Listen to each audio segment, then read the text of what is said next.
Hello? Yan, isang magandang umaga po, no? Kung matatanda po natin, ako yung unang-unang nagsiwalat at nagbanggit ng pangalan ni Saldico na siya ang nasa sentro dito, no? So, at later on, sinabi rin natin na hindi naman magagawa ito ni Saldico kung walang suporta o hindi nalalaman ng dating Speaker Martin Romualdez, no? Pero lahat yan ay ginawa natin dahil sa dalawang bagay, no? Number one, talagang hindi pwede na magpatuloy yung ganong sistema ng corruption. Kasi number two, ang magiging resulta niyan, pag nagpatuloy yan, ay talagang hihirap lang yung buhay ng ating mga kababayan, not only because nananakawan sila ng pera na para sa proyekto, kung hindi nangyari yung ayaw natin mangyari, na tayo sa punto na ngayon, pati yung mga investors, yung ekonomiya, ay masama, no? So, yesterday, I've nag-attend ako na isang business forum ng mga private businessmen at ganun lahat yung sentimento eh. Ang sinasabi ng mga negosyante, dapat talaga may mahuling malaking isda para magbalik yung tiwala. Hindi lang ng foreign investors, pati local investors kasi lahat ayaw mag-invest kasi hindi malaman kung ano yung nangyayari because of the uncertainty. So, talagang kailangan natin gawin at magtulong-tulong lahat para mahuli yung mga big fish. At natutuwa ako, lahat naman po ng kasamahan natin sa gobyerno ay nakikita ko na nagsusumikap na mahuli talaga yung big fish at mapanagot yung dapat matagot. So, thank you very much, Wilson. Thank you very much, Congressman Toby Tiangco, for the opening statement. Next, welcome back to Prosecutor General Richard Fadulion, been a customer of this bakery for 30 plus years when he used to live here in Judge Jimenez Street. He's still very young. 30 plus years experience at the Department of Justice, experienced state prosecutor since 1994, graduate of UP Diliman Political Science, later on law degree from San Beda University. He is now the government official is looking to oversee the preliminary investigation and other legal proceedings. Let us welcome Prosecutor General Richard Fadulion. Opening statement, sir.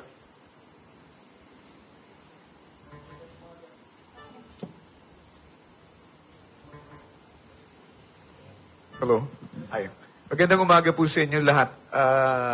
Ako po yung best friend ni Senator Marcoleta. Nito mga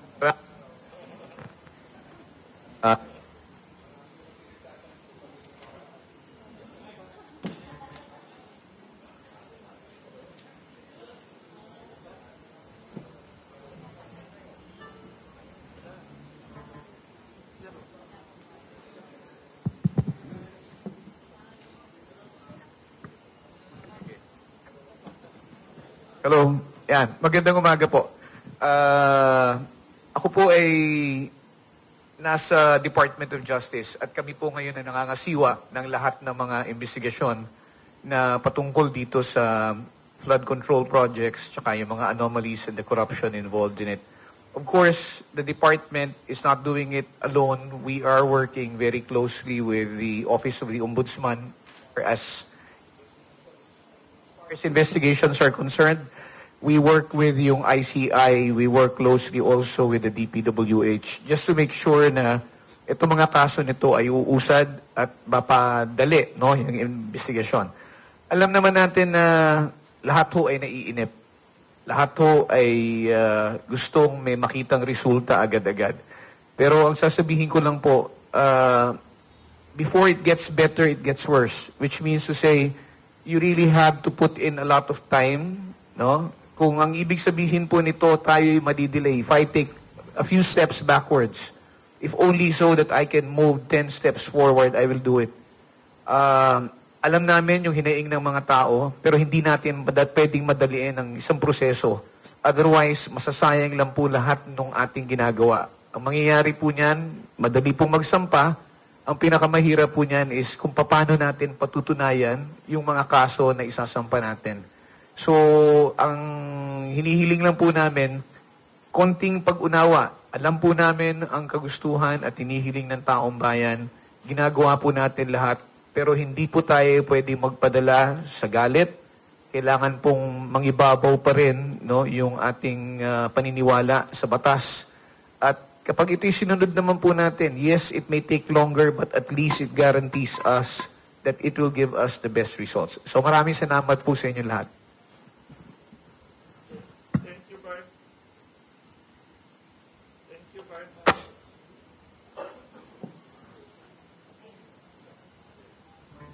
Thank you very much, Prosecutor General Richard Padolion.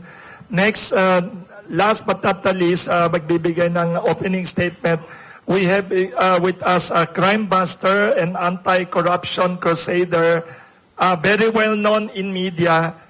Si Mr. Ben Tulfo is President and CEO of BTAG Media Unlimited and also Divergent Concept Marketing Inc. He is a volunteer and advocate of NGO. Ang tawag doon is IPA-BTAGMO Inc. Also a crime buster involved in dangerous police operations against crime syndicates and other anomalies in society. He is unwavering in his anti-corruption advocacy. He is here to help the people ask many questions that we are angry about. He is part-time host of the weekly investigative documentary reality program BTAG Next Generation, where people can call and ask for help. Welcome, Mr. Ben Tulfo. Thank you very much. Baka nagtataka kayo na dapat kasama niyo ako. Kaya lang dito, iba ang papel na ginagampanan ko ngayon.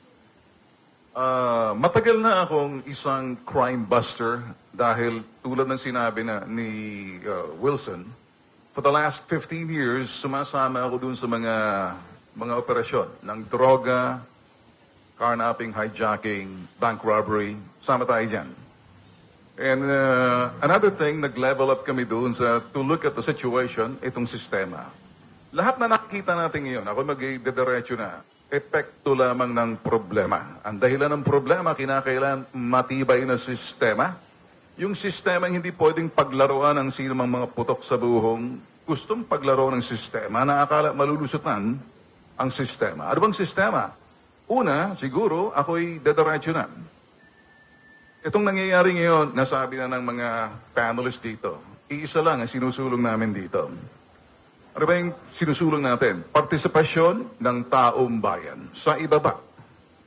Ang partisipasyon ng taong bayan sa ibaba, kapag ang taong bayan ay sila'y, alertado, informed on every project's preparations, kung sasabihin yan, paggawa ng NEP, National Expenditure Program, susundin hindi lang bilang isang programa at gawin ng polisiya yung bottom-up budgeting. Hindi po ito bago at ito'y isinagawa ng mga nakarang administrasyon, panahon give credit where credit is due. The father of BUB, bottom-up budgeting, is the late President Noy. The brain is, credit is due, si Florencio Abad, yung DBM Secretary niya noon. Anong ibig sabihin noon? It was done for inclusivity to address poverty noong araw. That's what I know because investigator ako ng araw sa media. And I believe in that back in 2014. And I have talked to some politicians and some members of the cabinet back in the past, ni President Noy. And there's only one thing. Bakit ang bottom-up budgeting parang formula lang, programa lang, hindi siya polisiya. Na kapag hinanda yung sinasabing budget pang nasyonal, talagang itong BUB, ang spirit, bababa ka sa ibaba, sa barangay, sa lokal, sa munisipyo, paakyat ng probinsya, paakyat ng syudad at rehiyon. Pagdating yan, alertado na ang mga tao kasi may expectation sila doon sa gusto na mangyari. Kung basketball court man yan, or tulay man yan, na dapat gawin doon, ipupush nila yan sa kanilang either sa mayor, ang mayor, alam na rin ng mayor, na hindi lamang doon sa mga mambabatas. So pag alam ng mayor, alam ng barangay, alam ng civil society, alam ng taong bayan, alam ng simpleng mamamayan, na maging aktibo, expectant na sila, umaasa na sila na merong proyektong isusulong ng lokal sa mayor o di naman kaya sa barangay sa mayor, paakyat yan ng kanilang congressman. So ngayon, ina-expect nila habang ginagawa para pag umabot na sa Regional Development Council, local Development Council, Provincial Development Council, and then papunta na sa sinasabi nating Regional Development Council, aakyat niyan doon sa mga departamento tulad ng DPWH, DOH, at iba pang mga departamentong popondohan yung mga proyekto, aktibidades, or programa ng gobyerno para sa tao. At saka yan, pag babalik sa DBM. At yung DBM, again, another thing, titingnan nila, hindi na ako very specific, but then again, pupunta sa Congress, and pupunta sa Senado, and then magkakaroon ng BICAM. Doon pa lang, pag naaprubahan, ngayon nakita na natin na sa BICAM, naging transparent na sila, nakikita na yung preparations. I wish it'll be steady that way. Hindi lang yan parang sa ngayong administration. It has to go on to the next administration or sino mang nakaupong presidente. Kasi sinunod na, isinabatas.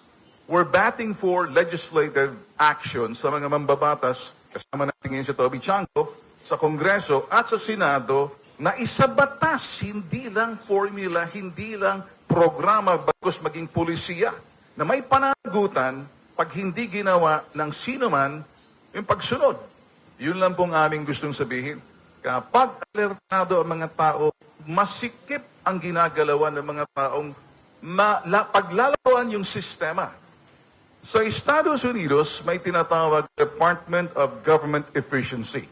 Kaya lang, para maging epesyente yung sinasabing mga public servant, may matibay na sistema. At gawin natin kabahagi ng sistema, legislate the bottom-up budgeting. Yun po ang aming gustong isulong dito. Kaya nandito po ako. Hindi po ako media. Ang sa akin na at ready na po ako rito nakaupo. Please, don't ask me anything about media because hindi yan ang aking gagampanan ngayon, an advocate and anti-crime. Thank you. Thank you very much, Mr. Ben Tulfo.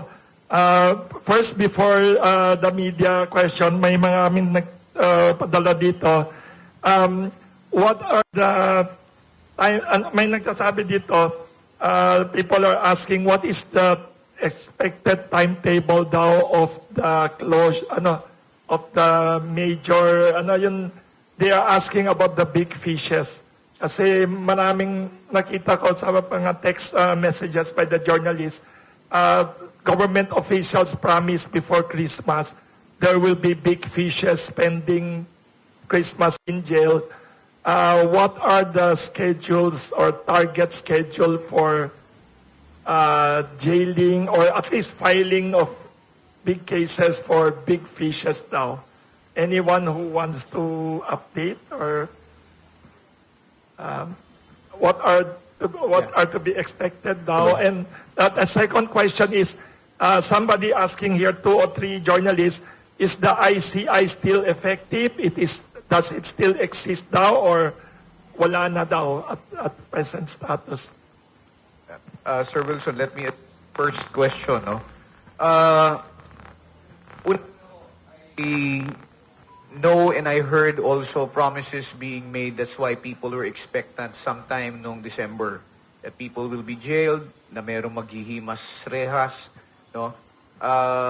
Pero ang akin is I cannot be, or the department cannot be bound by the statements that are made and rush things simply because those statements were made. We still have to go through, kailangan pa rin nating dumaan dun sa proseso. At ang sinabi naman po namin is that by the start of the year, there will be filings of cases as against various personalities. In fact, ito pong na-file na kaso ngayon sa Sandigan Bayan, itong as against Zaldico, former Congressman Zaldico, former Senator Bong Revilla, is the product of investigations na ginawa po ng Department of Justice. So, nagsimula po tayo dyan. Tinutukan po muna natin yung mga ghost projects na sinasabi nila sa First District ng Bulacan dahil sa ito po yung mas madaling tukuyin, mas madaling makita, mas madaling alamin, at mas madaling maberipika. We have 3 more cases ngayon na ghost projects din, which we are expecting to be filed. I'm hoping that it will be finished within the week. No, I'm expecting it to be on my table by the end of the week, and then by next week there will be filings as against officials of the DPWH in the First District of Bulacan. Now, there are 6 cases involving other contractors, Wawaw, Top Notch, which are undergoing preliminary investigation sa ngayon. Different stages. Bakit po? Kasi pag nag-imbestiga po ang National Bureau of Investigation, hindi naman po yan sabay-sabay na naisasampa sa amin. At hindi po yan basta pag isinampa, ay agad-agad isiset natin for preliminary investigation. Ito po ay dumadaan sa evaluation. Bakit? Kasi gusto nating tiyakin na yung kaso na isasampa sa atin, yung kaso na i-conduct mo yung preliminary investigation, pag sinampa mo sa husgado, matibay, kayang tumagal at kayang lumaban at kayang makakuha ng konviksyon. Ayaw po natin, madali pong magsampa ng kaso. Ang mahirap po, patunayan yung kaso. So kailangan na ang kasong isasampa mo ay may matibay na ebidensya para matiyak mo naman na yung resultang gusto mong makukuha mo. Now, aside from those 6 cases, the timetable, siguro before the end of, by the middle of February, there will be results already. There will be either filings, either before the regional court or the Sandigan Bayan. And then we have 2 other cases for plunder. No? This time as against 2 or 3 cases against for plunder as against Senator Estrada and then again former Senator Bong Revilla, which is undergoing, which will start preliminary investigation. Hopefully, the subpoenas will be issued within the week. It will be set siguro before the end of the month. Okay? So sa ngayon, yan po yung mga kasong hinahawakan natin. Patungkol yan sa flood control. Maliban dyan, ang ibang ahensya ng gobyerno tulad ng Bureau of Internal Revenue have filed cases as against contractors and other personalities. And there are 2 cases for tax evasion, no, 4 counts each, which have already been filed as against the spouses Diskaya. Okay, these cases have already been resolved, approved, and the information is already filed before the court with appropriate jurisdiction. Now, notwithstanding all of these cases, patuloy pa pong nangangalap kasi hindi naman po tayo nakukontento na may nasampahan ka na, tama na. Malawak po ito, napakarami pong proyekto na maaring involved dito, napakarami pong tao na binabanggit ang pangalan. Tinitingnan po yan.